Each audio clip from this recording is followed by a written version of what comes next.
How's everyone doing? Doing good? Doing good?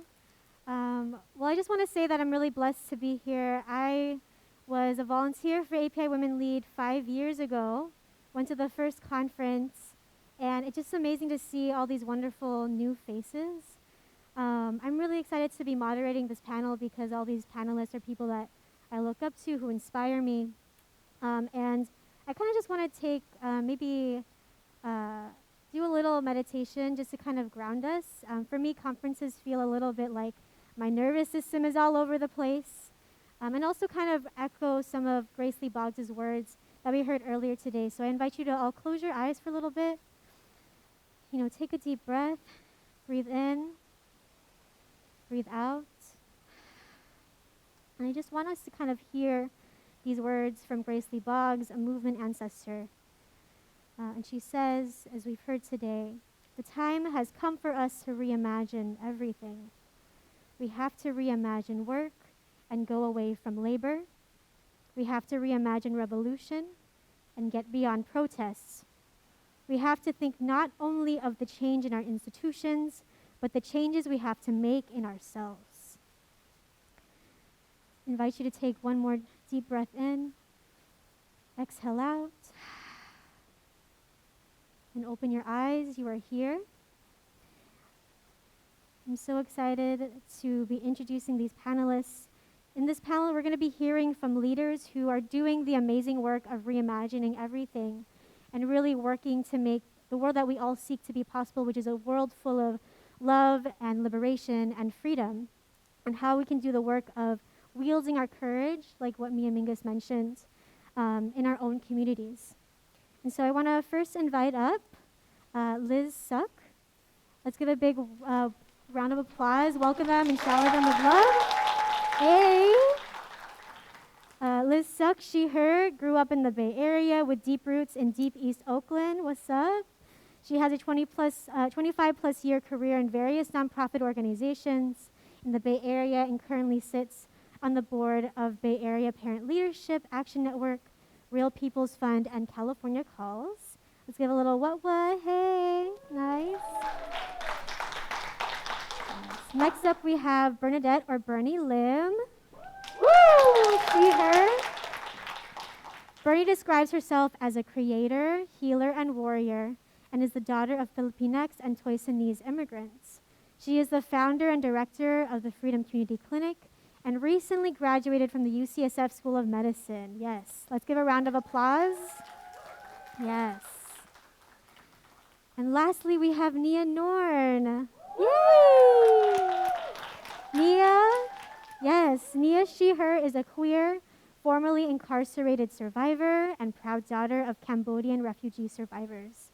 She is the co-director of the Asian Prisoner Support Committee and organizer with Survived and Punished. Let's give her a round of applause. Yes.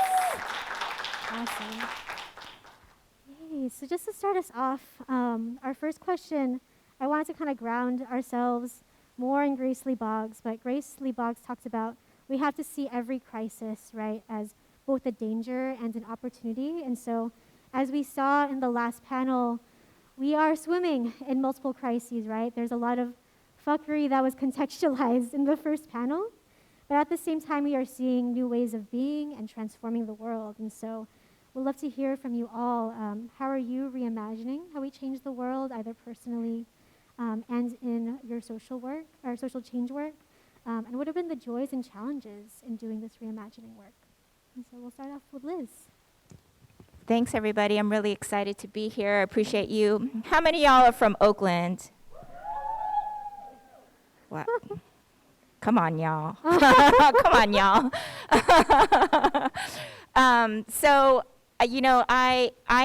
I grew up here in Oakland and grew up through the war on drugs in deep East Oakland. And I think that helped to politicize me in a way that made me think beyond my own identity. Prior to landing in the Bay, my parents, both immigrants from Korea, survived the Korean War, have family that has been separated by this fake line on the DMZ in the Korean Peninsula, came to the United States, and so that is my heritage. And I landed in the Bay at 10 and grew up surrounded by black folks. I lived in many different neighborhoods and in different, like, socioeconomic, from the projects to the suburbs. But I found home in Oakland and found an identity in living here in a way that I don't think I found anywhere else. And that really informed my understanding of the world, watching policing and over-policing and the impact of drugs and the flooding of drugs into our community and the impact of violence in our lives. I grew up in Oakland when homicide rate was at like 300.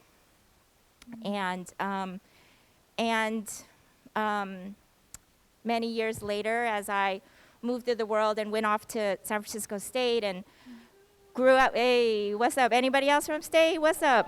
Hey, yes. that's what's up. Go Gators. Grew up with mentors who had come out of the Third World Liberation Front and led the student strikes at San Francisco State. That led a movement across this country to bring ethnic studies to the United States, and walked into my first ethnic studies class and was like, I knew they were fucking lying to me the whole time. I knew it.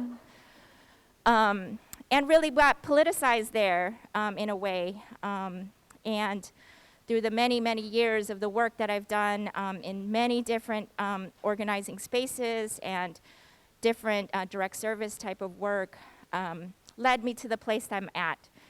I am the executive director of Oakland Rising. It is a collaborative of 8 organizations that do base building work in Oakland around racial, economic, and environmental justice. We use the civic process to build power. We don't use it to just win ballot measures. We don't use it to just win the election. We used it in every instance to stop and engage everybody in Oakland. But we stop and engage very specific people in Oakland. We knock on doors, we phone bank, we text, we put on events to provide an access point to political power in Oakland for the flatlands of Oakland. So Oakland Rising is a multiracial, multi-generational organization. And it is a very unique position as an Asian woman, as a Korean woman, who does not identify, even though I was born here, as a Korean American, to be very clear. I am Korean living on Ohlone land. So I want to be very clear about that, because that is a point where when I listen to Mia say that we have to have ownership of the place that we are trying to change, right? That ownership, that idea of what that ownership means, needs to be defined very clearly. I don't own this land. I will always be an occupier because it's not my land. My land is currently occupied by the US military. So I want to be very clear about that. So as I move through the work and I look at what that means, right? A lot of folks only see the end game as the one election. I see the end game as we will build enough people in a movement across this city to make the change that we need. I don't believe in representative democracy. I think it's a failure. I think it is one that is built to exclude specific people, very specifically black people, and then ostensibly other people of color. It is meant for us to not have power. But we will use this system in order to find more power, to be able to put into place policies and budgets that can mitigate the harm that the system has caused on our people. And so that's essentially what I do every day, day in and day out. We have 10 days till the election. If y'all haven't voted, if you're from Alameda County, only about 6% of Alameda County has voted at this point. 45% of that is white. So you can imagine what that means. So if you have not voted, please make sure you vote by November 8th. You have till now until then to do so. But we also know that no one ballot measure, no one candidate is going to save us. The only thing that will save us is people power. And when I think about what it means to really reimagine a world, really reimagine this world, this city, this state, this country, and the world around us, that we cannot do it outside of and within identity politics. We cannot do it alone. And as Asian people in this land, we must understand that our role is one to build solidarity. We cannot stand here saying, please pay attention to me. I matter. Asian people have pain too. It's not enough, y'all. It's not enough. What we need to be building is what I learned in the 60s, from the 60s and 70s movement work, is third world solidarity. And it has to be outside of the context of the US. That to us is one of our strengths as Asian people and as people who come from immigrant people, right? We know the impact of imperialism in our lives and our countries and our lands, and what that means and translates into what we do here. We don't need to stand and say, pay attention to me. We don't. We are 2/3 of the world. We don't. We need to stand proud and understand that our power is built on that people power. Our movements are built on the power of people. And that in this context, in this country, on this land, it is one where we must build in solidarity with other people. And that we must move beyond just how do I feel and how do I play a role, but it is how do I play a role in this larger movement. So I've had like people in this work, I'll close out what I was going to say.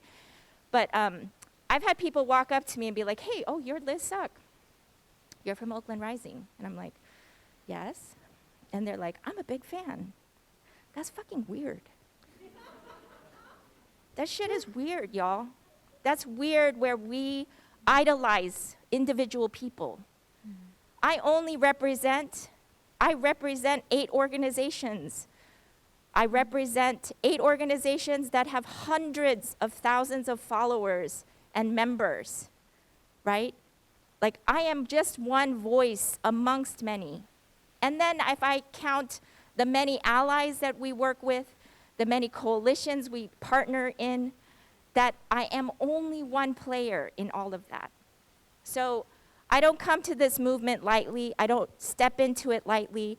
I step into my spaces with the people I love and who've got my back. And I talk about my personal struggles in those spaces. I don't use the movement as a place for my own personal therapy.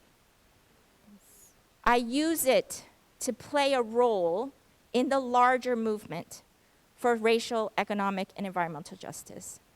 If I did not do that, I will constantly be lost. So I'll wrap it up there with, I think that reimagining is really reimagining your role in the larger movement, to find what that role is and play it, build it, work with the people you can and need on the inside to work through your shit, all of your trauma and all of the racism and all that kind of stuff, and come together, because that really is the only way we're going to win. The only way we're going to build a place where we can all thrive, where we all can be joyful, and we can all be hopeful. In those moments when I'm like at my lowest energy, and this year has been really fucking hard personally, is those moments when I can call out to my people in a very moment of vulnerability and say, I really need you now. But I don't do it like as part of the movement, because then it becomes about me. And that's not how we should roll, because that is a capitalist idea. That is a white supremacist idea that I alone will make change. I can make change in my life, my life, but I can only make change in this tank, whatever this thing is that we live in, that in this matrix, I can only do it with others. And it is a fallacy to believe that I can only do it alone. So that's where I stand with reimagining. This is how I move through the world, and really appreciate the opportunity to share that with you all. Thank you so much, Liz. How about yourself, Bernie?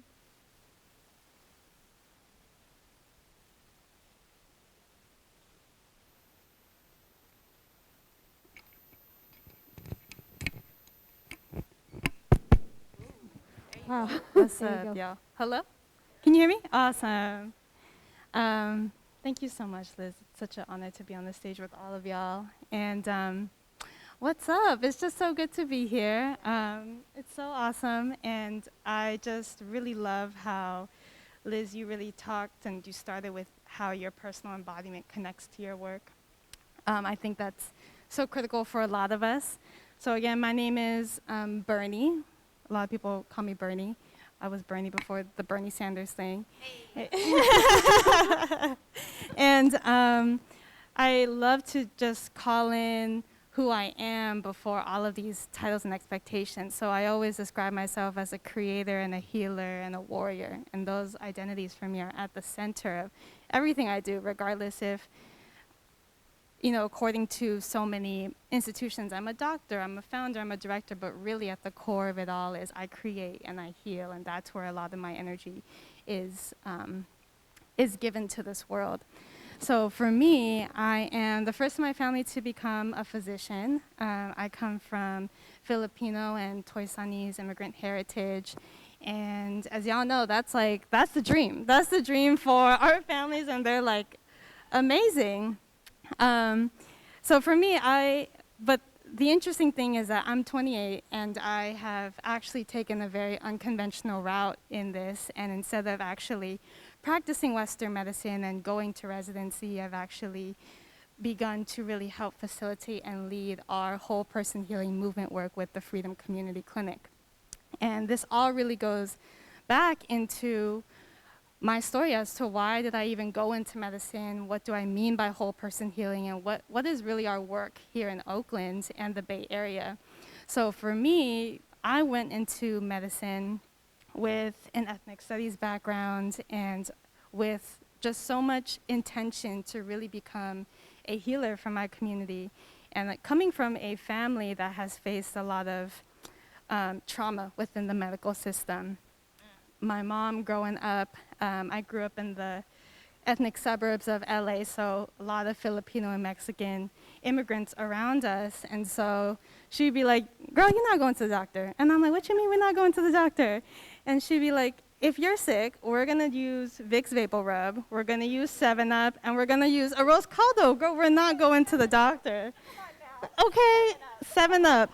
Hey, that stuff really did work for us.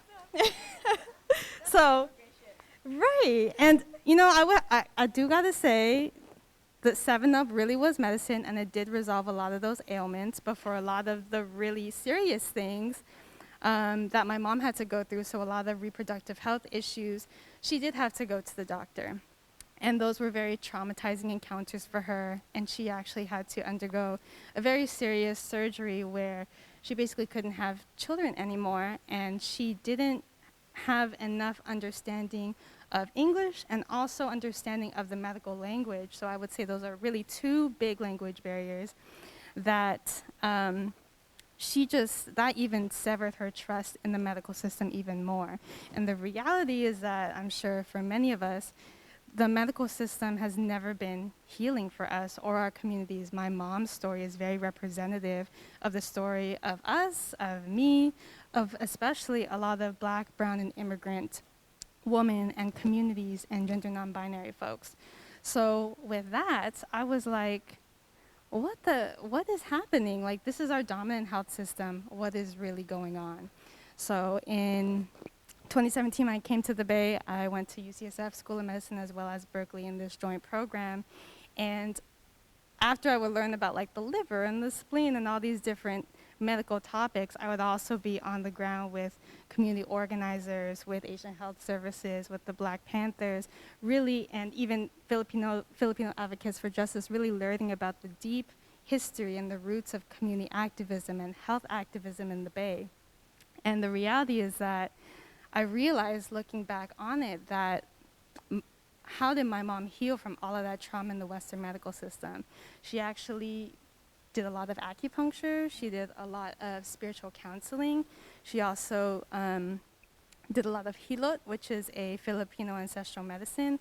And that really helped her heal and feel seen and cared for and loved in ways that the Western medical system didn't. And so as I was going throughout medical school and learning about, how to be a doctor with the intention to become a healer, I was like, oh my gosh, I actually feel like I understand why my mom didn't trust the system in the first place. I'm realizing that Western medicine has this orientation of seeing Black and brown bodies as risk factors for disease, and it basically only treats disease rather than uplifts health. And that's a completely different framework, and it's completely unsustainable in creating healing for our communities. And so I reflected on this. I reflected on the history of health activism in the Bay Area, Asian Health Services, the Black Panther Party, La Clínica de la Raza, and they have always brought the medicine to the people, and they have always seen, yes, we can have testing and we can have different Western medicine available, but they would also bring acupuncture and dance and culture to the people. And I also reflected on my mother's story, and that really came to the founding of Freedom Community Clinic. In 2019, it was here at the United Roots Youth Impact Hub on Telegraph, but it was really with this intention that the future of healing requires a whole person healing approach. It requires body, mind, and spirit, and it also requires that we integrate community, social justice, and culture at the center of all of this. And specifically when I say whole person healing, I talk about the integration of ancestral, holistic, indigenous healing with the strengths of Western medicine. So again, yes, Western medicine has a history of exploitation and violence that it has not talked about and been accountable to. And it also has a lot of value in the way that it basically addresses trauma and it addresses infection. So how do we actually integrate all of this? Basically, we were founded in 2019, and we got super big in 2020 after the racial protests that were happening, and we would have these big ass healing clinics out on the street, on Telegraph, on Broadway, at Defremery Park, in San Antonio, at Arroyo Viejo Park, and it's with this whole notion that healing is part of the revolution, that there is something inherent. Right. Healing is part of the revolution, and there is something inherently so basically you would see doctors and nurses and health educators working with acupuncturists and massage therapists and energy healers out on the street specifically for Black and brown people during a time of heightened racial injustice, but this is an ongoing thing. And everyone would be like, what? And I think the whole point of that is because it's not just about the massage, it's not just about the acupuncture. There is something inherently revolutionary for Black and brown people to rest in a society that constantly exploits their labor and constantly tells them that they are not enough if they aren't being productive. So there's something very revolutionary there that we found incredible. And one of my favorite, when we say reimagine everything, people see me and they're like, you're a doctor? Like, what's happening? But if you see me like out on the streets during these clinics, it's again with this face of medicine really should be directly to where the people are. It should not just be in this sanitized foreign hospital building with white men on the walls. It's actually in our communities where they gather, where they celebrate. One of my favorite events was in Deep East Oakland. We had, in partnership with East Oakland Collective, people had never tried acupuncture before. And Tiff, one of our Afro-Latina acupuncturists, one of the very few in the Bay, she has this acupuncture circle. And people are like, what the hell is acupuncture? Like, what's that? Needles, that's a lot. But there were low riders, there were hi-fi music, and people are like, this is kind of interesting. And she's like, it's for stress. It's really to help calm you. And, eat 40, eat too short. It was blasting hella. And then one person started to try it, and they, like, had all these acupuncture needles, like, on their forehead. And they're like, you know what, I feel kind of high. Like, I feel good. And I'm like, yeah. So they're like, so they called all their homies, and basically everyone was in a circle with acupuncture needles in their forehead. And they were like, what's my favorite word? Like, but that is reimagining. That is healing, and that is revolutionary because the medical industrial complex could never.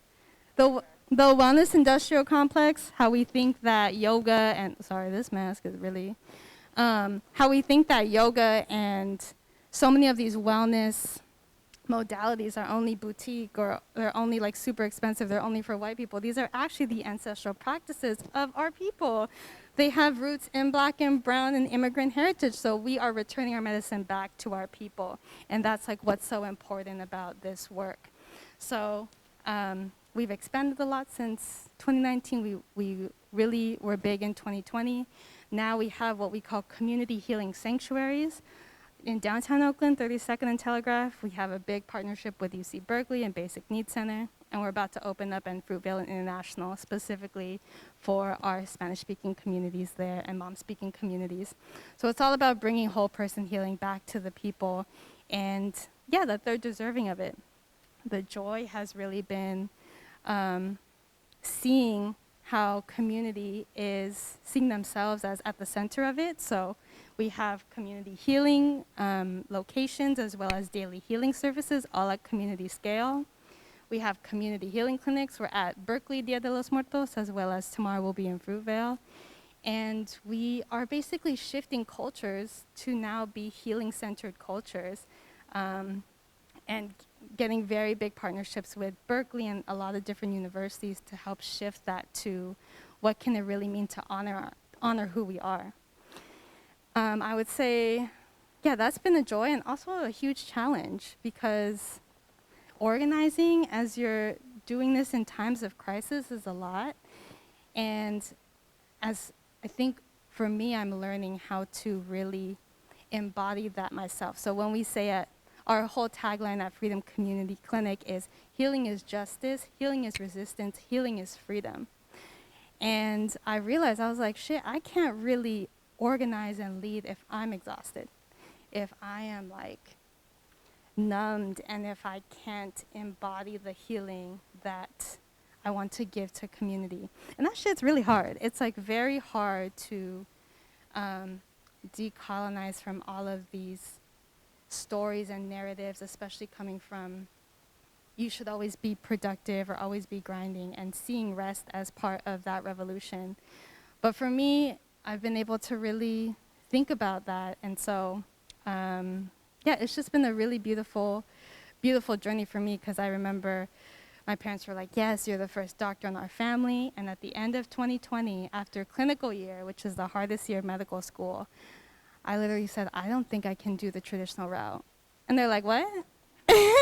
And right, they're like, yeah, I was like, I am personally very burnt out. I don't even know if I can ethically practice this medicine.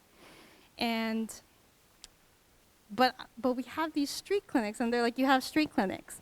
And I was like, yeah, and the way I see people being cared for and held, there's something there. And I had no plan. I had no idea how it would work. But again, it's just this faith and this trust that you know what you have to reimagine.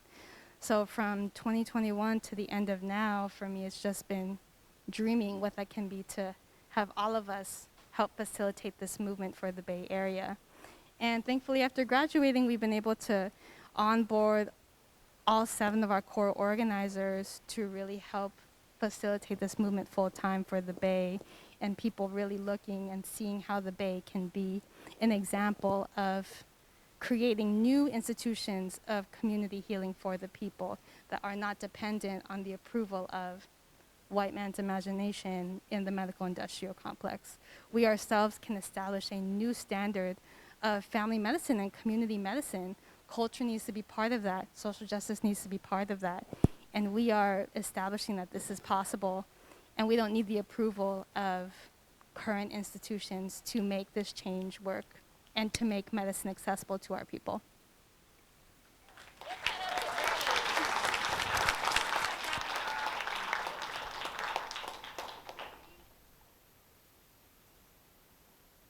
Saying like, I'm for that. Yeah. Oh no. It takes a while. We partnered with Crybaby Oakland. Have any of y'all partied there? Yes. Super lit. We partnered with like nightclubs. We partnered with local DJs. We were in the club one time. We had a day party. Oh We were my like, God. everyone, let's take some ginger shots, and like everyone, let's do community acupuncture, and it's just lit. And you know, I'm there. If you see me in Oakland, I'm always gonna be in like booty shorts and the crop top. But like that is, yes, that's what a Yes. doctor looks like. That is That is who what I healing am. looks like. Yes. Yes. Shout out. Yeah, and even like in August, we partnered with Mr. Fab, you know, and he does his back to school event and That's amazing. massage tables and acupuncture in front of hyphy music and lowriders. Like that's exactly Yeah. what it needs to be. Exactly. Yes. Let's give it up. Yes. Let's hear from That's what's me. up. Is your mic okay? Oh, our mics. Oh no. Can y'all hear Mic me 4. now?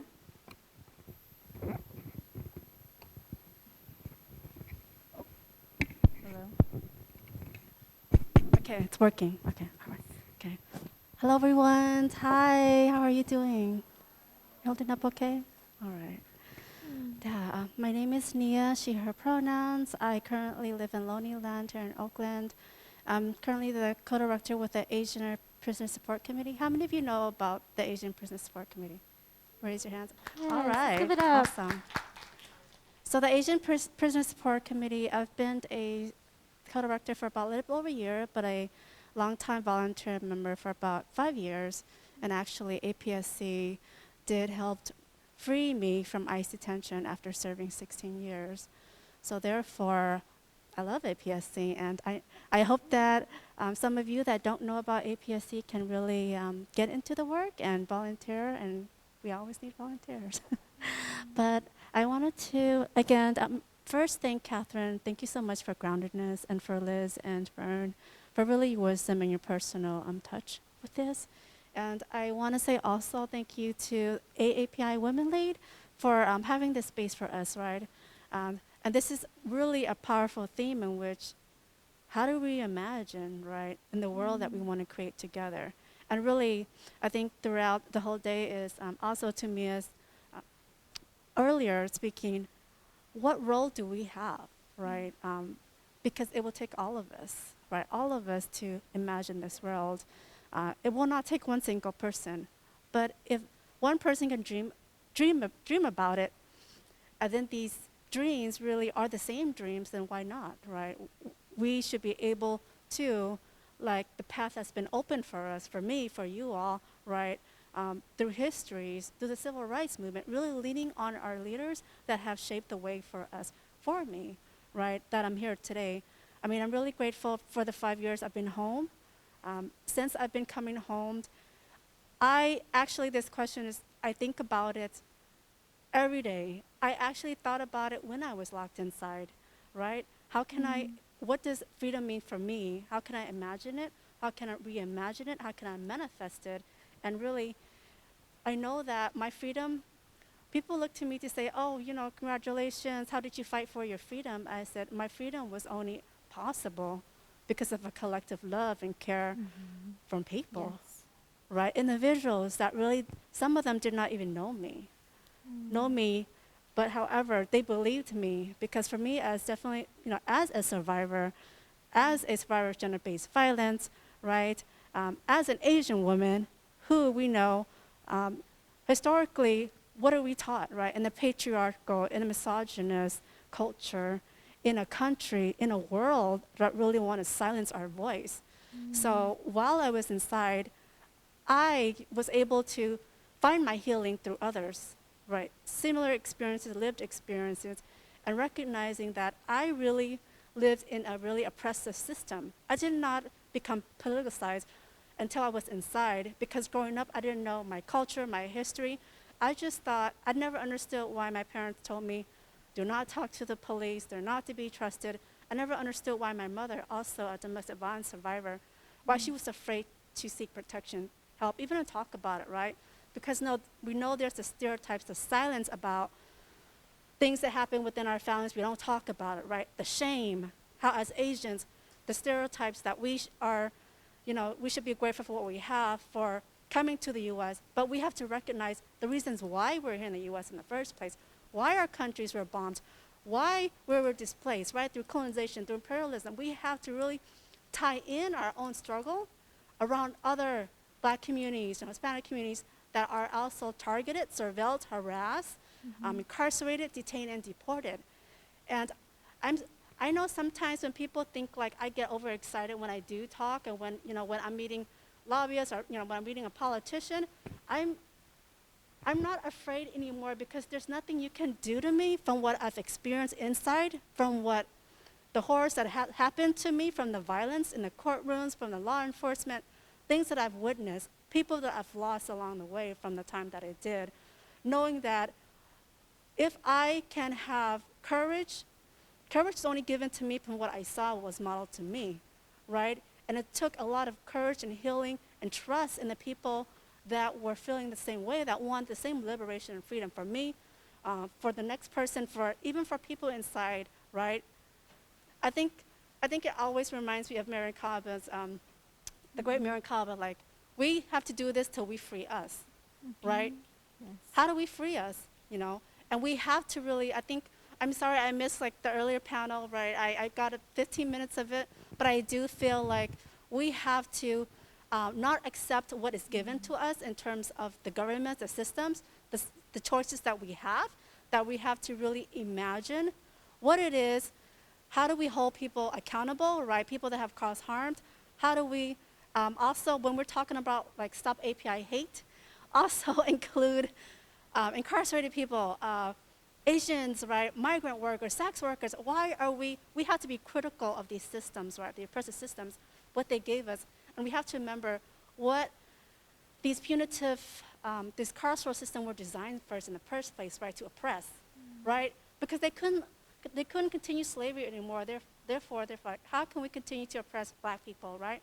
And it was these same Black communities, people, that really have paved us the way, right, for us as Asians, right? And we have to recognize that when we're talking about our own safety, our own protection, we also have to include in our struggle, in the work, to free us all, right? Not just focusing on our own people, right? And I since I've been home, right, since the pandemic, as we know, the work around the Stop API Hate, it's great, but how do we continue to push forward in this movement to connect with the Black Lives Movement together, right? It's not about throwing other groups under the bus. It's not about creating laws that's going to harm them further, right? It's getting to the root cause, to smashing this patriarchal system, right? That's why I'm really unapologetic, unafraid when people that are in this movement work, that are afraid to speak about things, right? And I say, yes, let's talk about people that's doing harm. You're talking about me. You're calling, for the longest time, they're calling me a murderer, right? They're calling me that I should have been never let out, but I'm saying, my case is not unique. My circumstance is not unique. The silence, the erasure of APIs that are incarcerated, do you know that we are considered the other? There is no really data statistic in terms of API incarceration, because they want for us to be far removed as possible. Put us in the farthest swamps, in deserts, right, hoping that we are forgotten about. 2 million people are incarcerated in the US. We still have a mass incarceration crisis. At one point, they were putting children to death. Come on, we're talking about the US that's really hypocritical, that want to say that we protect our Americans, but really, they're picking and choosing who they want to protect, right? And I feel like we should no longer be their scapegoats, right? I think the only way is that we have to imagine, get creative beyond what they're offered, because if anything, it's fear-mongering, right? Fear is what keeps us really tied down. Fear, but however, as we know, anything that is, it needs to be challenged. Anything that is new, is difficult, it takes time. It takes time. However, you have to chip away at the small pieces, right? Chip away at every angle. And what I want to, I think what I want to is that, is really to say that, yes, that being able to have courage is also starts from within, right? You have to be able to be open to really think that, don't think like someone else can deal with it. It's not my problem, right? My loved one is not incarcerated. You know, it's too much for me to bear. I understand. Trust me, I've been home 5 years. Do not think that I cannot think, how can I turn my back on my own people? How can I unknow what I know? What's going on, right? What's going on inside, what needs to be done if you want to create a world where we could rid of gender-based violence, we could rid of prisons, why we need to rid of prisons, why we have to end detention, deportation, right? Why is the system using punitive measurement as the answer, right? Where it doesn't have to be. It doesn't have to be. That it should be community resources, it should be the community that's able to help support, heal, engage each other. Why should we rely on law enforcement, right? Because law enforcement, if anything, they have never wanted healing, right? If anything, we're putting monies into their pockets, into a system that's been profiting.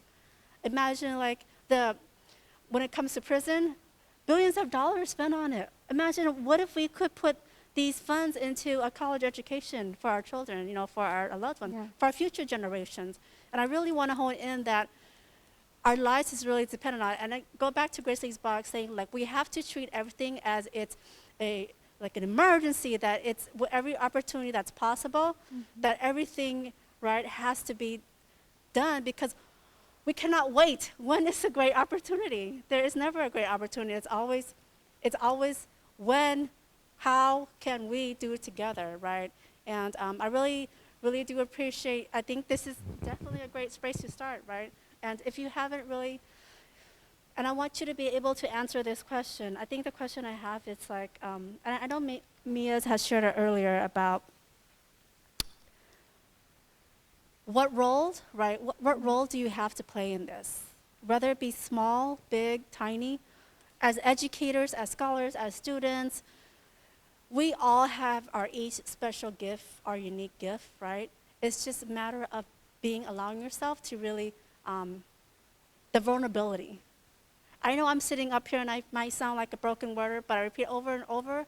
I said, it just takes that one time. And failing, right? How can you fail if you haven't even tried, right? And failing also, it also produces growth, lessons learned from what not to do, right? So why not try? I've tried and failed many times for about 20 years, right? I mean, I know it's great to win freedom, but I know we've lost people along the way as well. But the only way that we can win together if we try. So I'll end it with that.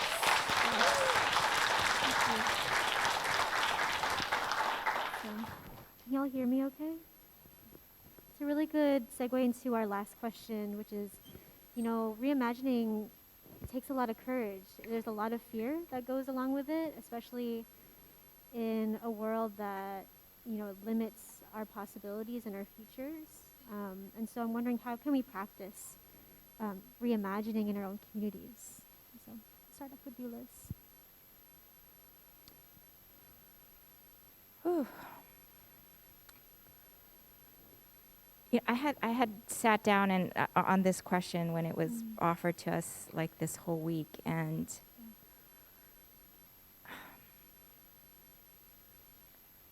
I don't know if I can offer something. I really struggled with this question actually, because it was really, I felt like for myself,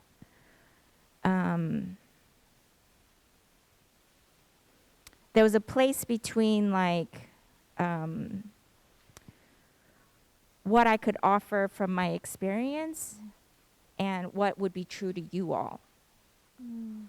So I really like what you said, and what Mia said as well, Mia, about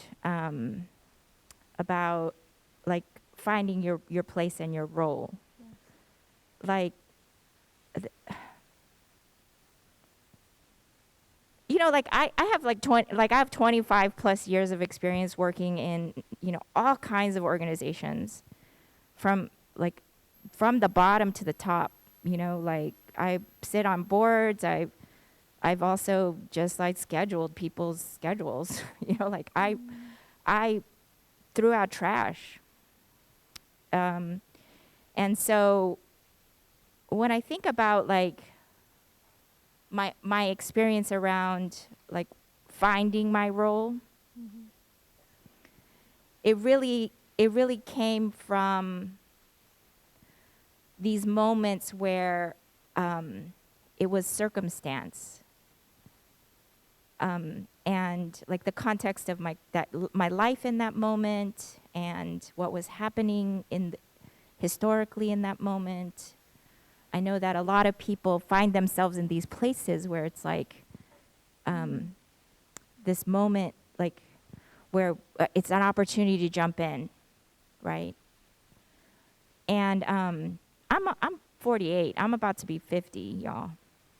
And there was this moment where I was just like thinking about when I chose to take on this role. It was not an easy one, because you have to really think about the context of Oakland and the context of race and the context of racism and the institutions here. And it was a hard choice actually to make.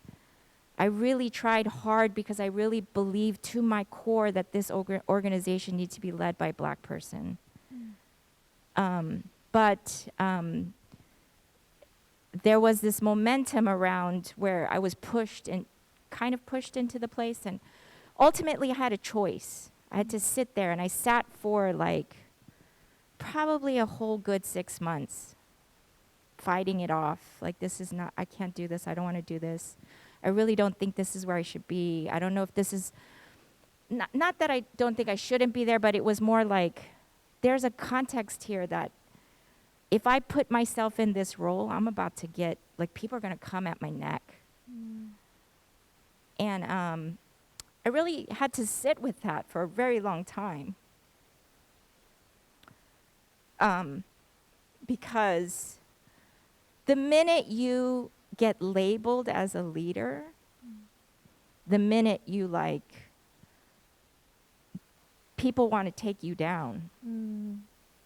Yes. And it doesn't matter, like, you can do all the philosophizing about like fucking crab mentality, all that bullshit, you know, but like really, when you step into a moment of leadership, they're just trying to find all kinds of ways. Your own people are trying to find, right?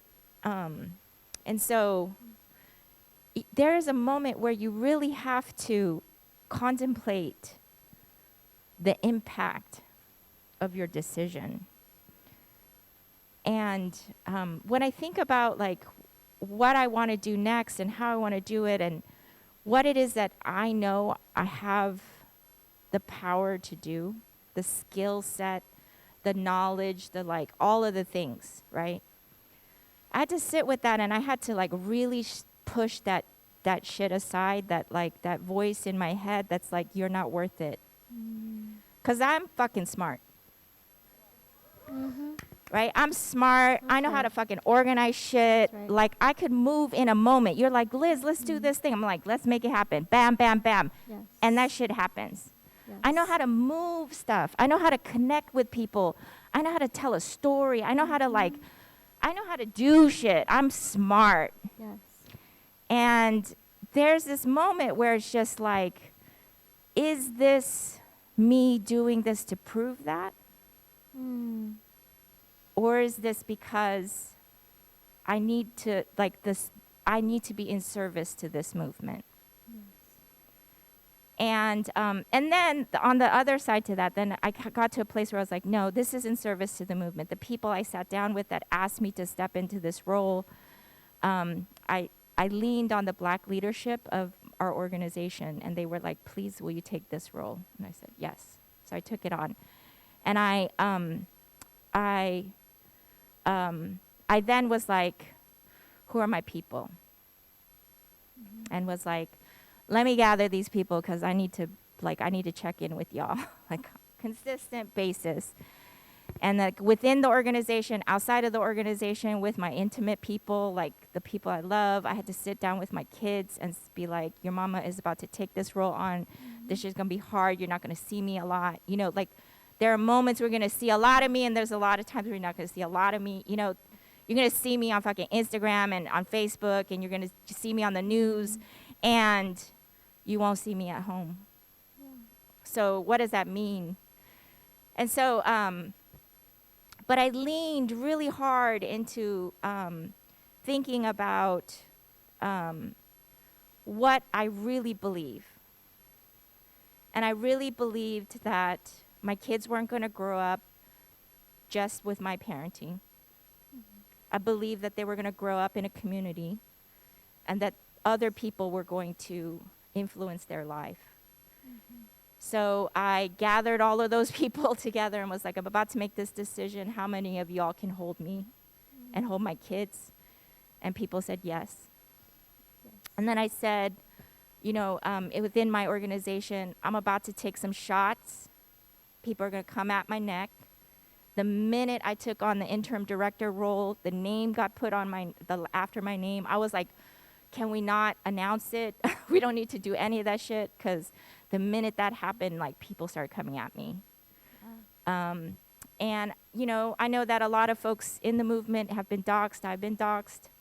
People come at you real hard in the DMs, and people in the movement. "You're not this. You're not that. You're not doing this. You're not. What's up with you?" You know, and all of the things. You got to be fucking perfect. And I was like, I'm not. Never gonna be. And I had to really sit down with my people on the inside of the organization, be like, what does this look like when I step out? What does it look like strategically for us to step into a room together? And some other smart-ass people got together and was like, "It's gonna look like this." And so like I think those are some of the things that I want to share with you all. Not to be like, I'm so great because I overcame that, because I'm still not. But like I would offer that to you, is that it is not like a gung-ho moment. It is not like a, "Oh shit, we're out all on the street." Even that moment when I like got on the mic in front of 1,000 people that sat on 14th and Broadway to shut the city down because the mayor decided to do a curfew on us, right? That when I got on the mic at that moment, I was like, it was a choice. I had to sit with that because I'm about to expose myself, right? So it's like that moment though it isn't one that you go out. I don't get on the mic and be like in front of 1,000 people like, "You know how hard it was for me to get here, y'all?" You know? I had to sit with the people that I didn't make it by myself. I made it in community. I made that choice in community. I made it in loving care of my kids and the values that I wanted to teach them, and the world that I wanted to build for them. And so I think the only thing I can offer is, as you think about what your role is, to really truly understand what that role is to speak with other people. And like on all levels, like individually with your loved ones. Like I really appreciate your story, Bernie, because it was a choice you made. Like, I can't do this shit. I can't do this medical industrial complex bullshit, right? I gotta like really find my path, and you found it, and it's so lovely. And I love that you took that to your parents, because you knew that they had shared that with you, you know. And also with you, Nia, right? Like the experience that you've had of like with APSC, right? Like that it was in community with people. And so, like, at all levels, talk to your people, connect, learn and figure out, like, what's that role? And then sometimes you gotta, like, really, I'm grateful for some of my movement elders, and I offer myself very graciously to those who are a little younger than me. I find myself moving into this, like, elder role, which It's exciting. thanks for that. She just said it's exciting, It's and I'm exciting. like, It's a blessing. yeah, and I'm trying to, like, embrace that a little bit, you know, and there are people that are on my staff that when they came on, for you as well, it doesn't matter how old you are, right? Like, to be like, I see something in you. I'm gonna cultivate that. I'm gonna be here for you. There's like a couple people on my staff, that one person in particular that I'm thinking of, she came on, she was half admin, half comms. And what her comms was is they just posted social media posts like every once in a while. And I was like, we need to elevate our comms game at the org. And if you're down to ride with me, I'm down to make you the next Latinx comms director. Wow. 3 to 5 years, give me 3 to 5 years and we'll get you there. And she looked at me like I was crazy. She was like, I don't know what you're talking about. Like, I don't see that in me. I was like, you have an eye for design. You have an eye for messaging. You have an eye for da-da-da-da.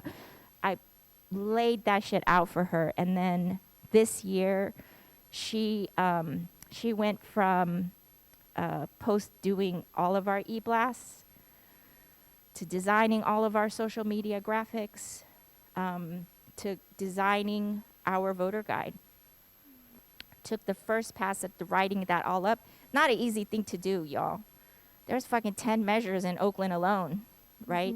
She wrote all that stuff up. It's beautiful. Y'all should go to oaklandrising.org, oaklandrisingaction.org. Check that out. And it's that moment where you're just like, you connect with somebody and like, I see this in you because someone did that for me. And you find pathways and ways to connect them and to give them opportunity and to go and to say it's okay to fail. At the organization, everyone's like, there was a culture at the organization that was like, the fuck, you fucked up again. You know, it was like that kind of real hardcore shit from like back in the day kind of stuff, you know, where people dressed you down when you messed up. I moved into this, it was like this. I was like, everybody come with me. It took me a year and a half to get everybody to say like, what were lessons learned? What's the lessons learned? It wasn't like, what did we mess up on? Even the delta, we got rid of that. I was like, what are the lessons learned? Positive or negative, doesn't matter. Okay, that happened, cool. What did we learn from it? What are we gonna do with it? So I just offer that. Like, I offer that you find the people that you need to connect with to make the decisions, to find your role and understand your role. Either find the mentor or be a mentor to somebody else and see their gifts and raise that up, and find your gift and raise that up. And then also to really move to a place where there are no failures. I don't like to say that word. I just see it, these are all lessons. What are the lessons we need to learn from every day? Every day. Today, what's the lesson learned? Today, what's the lesson learned? Today, what's the lesson learned? And move with that. Thank you. I know we only have about like maybe a few more minutes left. No, it's okay. Thank you for sharing your lessons and your offerings. The mic is okay? All good. Awesome. I'm going to continue and emphasize the heart-centered leadership that I feel like Liz was talking about, their story. I feel like I'm a big believer that our movements cannot replicate the oppression that we're trying to tackle. You know, like, we can't be dicks to each other if we're trying to talk about justice. Like, I want to be part of a revolution where I'm turning up and I'm dancing and I could be a baddie. Yes. You know, like Yes. that's the type of revolution. I want to be part of a fun revolution. And you know, Yes. I think a lot of this work could be very heavy. And Yes. when you go to a lot of our healing clinics, like, it's a party, y'all. Like, we're really, really, then that's what healing is. It's really about honoring this humanity, and like, this revolution is really about centering this joy that has been taken away from us. And something that you were talking about, Liz, made me think about my decision to not go to the typical residency decision. And I remember one of the things that I thought about when I was going to med school was like, oh, it's like my ancestors' wildest dreams, that like I'm the first in my family to become a physician. And I was there in 2020. It was the height of the COVID epidemic, and I was fucking exhausted. I was working 100-hour weeks. You don't pay me in medical school. And I was depressed. I was burnt out. I was fatigued. And I didn't agree with a lot what I was learning in medical education at UCSF, known to be one of the more social justice-minded med schools. And I was like, this is not my ancestors' wildest dreams. This is like not me in this state of such depression and such fatigue, like regardless of any societal title. That is not their wildest dream. Like, they did not cross these oceans for me to just continue this exploitation of labor, honestly, enslaved labor in different forms of these systems. So I've been thinking a lot about that, and I think what I'm also trying to embody, and what I feel like reimagining takes, is really, what does it mean to heal? And like, what does that mean to heal? And healing in relation to, you know, your role in this society. But for me, I had to confront that, wow, I was really overworking myself. I was really dependent on external systems for validation. And I have to confront that trauma within myself. Like, I gotta cry. Like, dang, why do I have so much fear and crying and just feeling in my emotions and not doing? And I think that's the part of the work of finding your role, is that healing allows you to really find your most authentic self, and allows you to find that authentic energy of where it just goes and the world moves with you, and you just find this spark. So I think that's my thing. I think a lot of us are operating every day under the expectations of our families and society and other people. And like, I have to schedule a cry every week, just like a moment, couple of hours. We're not doing anything, we're just journaling, and we're just gonna cry. Because I had to relearn that in my body after it being so taken away from me from these systems of oppression and this intergenerational trauma. I have to retrain my body to help heal that for myself, for my parents and my ancestors, and for also my future generations. So that's been a huge thing for me, where even as we're organizing at Freedom Community Clinic, we actually organize by the moon cycles. It's like very interesting. Yes. Yeah, okay. And I'm also very feely because I'm a Cancer Sun and Rising. So, you know, I was like, I really gotta cry. So it's all about, wow, when I heal and I really am in my body and I'm listening to my emotions and the energy around me and how I'm feeling in certain spaces or with certain people, when I'm allowing myself to receive a massage or receive gentle touch or receive help, like, that is part of revolution and part of organizing. And I think that's really something that is easier said than done, but has been so central to our work at Freedom Community Clinic. Honestly, it's central to the abundance that we receive, and it's central to the centeredness that I have now continued to feel as I'm creating and carving my own path.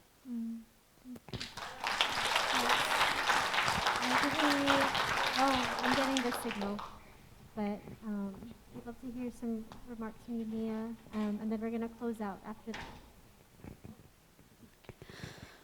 Oh, I I did kind of answer these questions, right? How can we implement these practices into our own lives?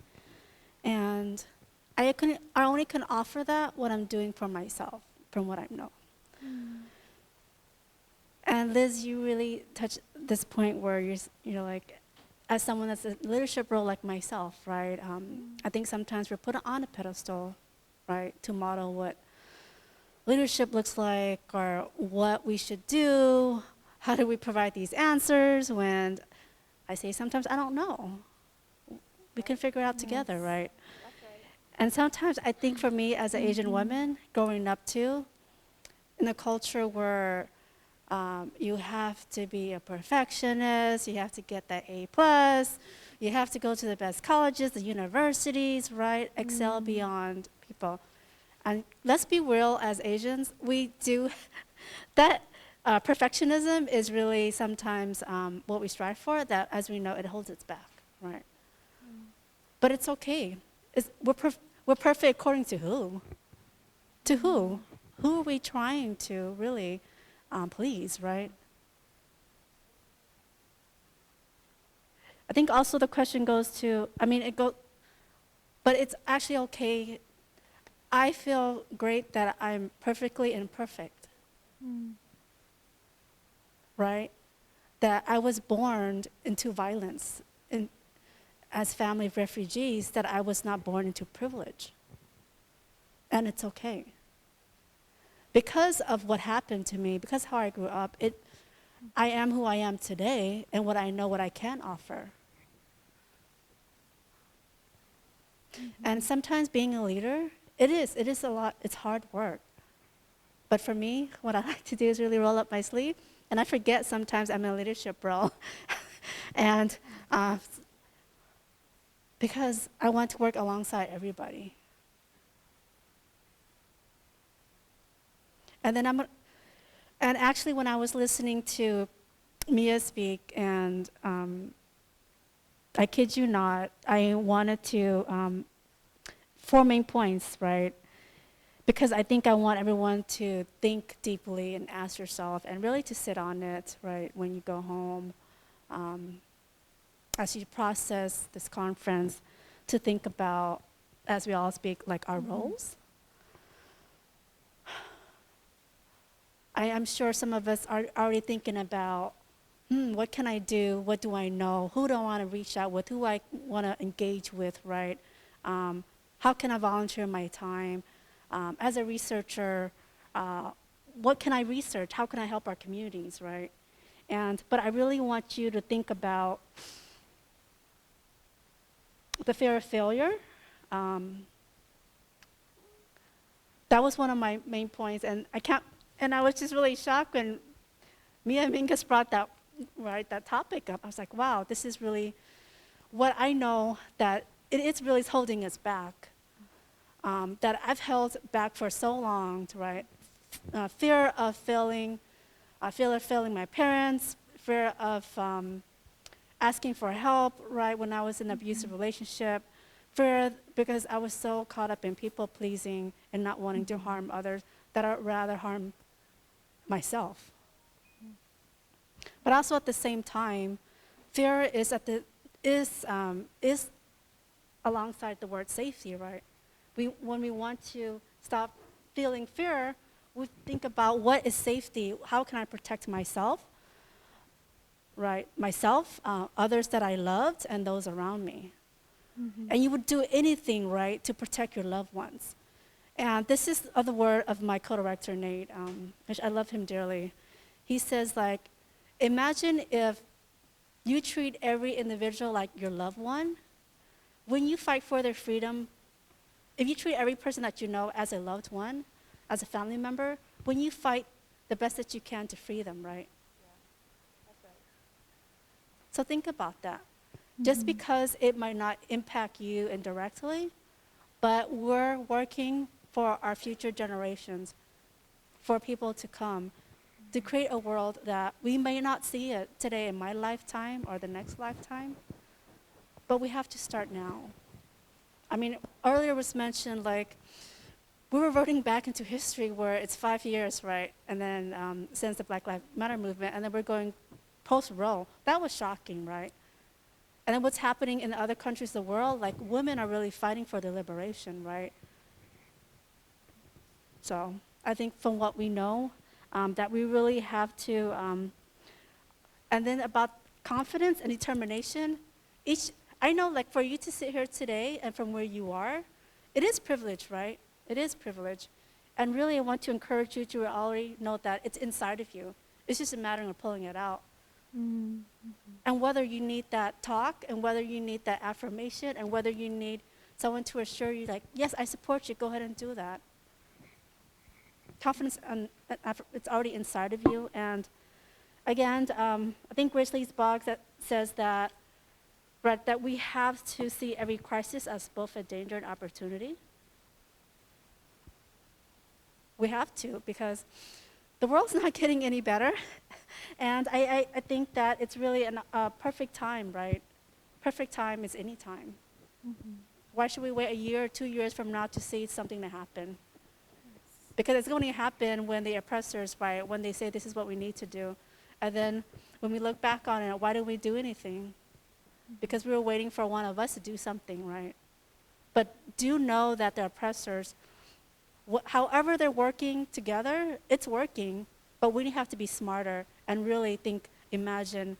Because if you think about it, they know what we're thinking, right? We have to think in ways that they don't know that we're thinking. Does that make sense? Because they're already on to us. How are we going to create our world? Because they think that we're just going to settle for the options that they give us, right? But we're not.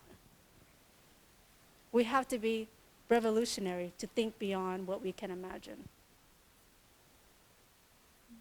Thank you. Thank you, Nia. Can we give a round of applause to our panelists? Yes. Yes. Thank you all.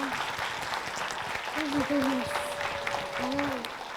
We're going to pass it back to Anna or Connie. Thanks, everybody.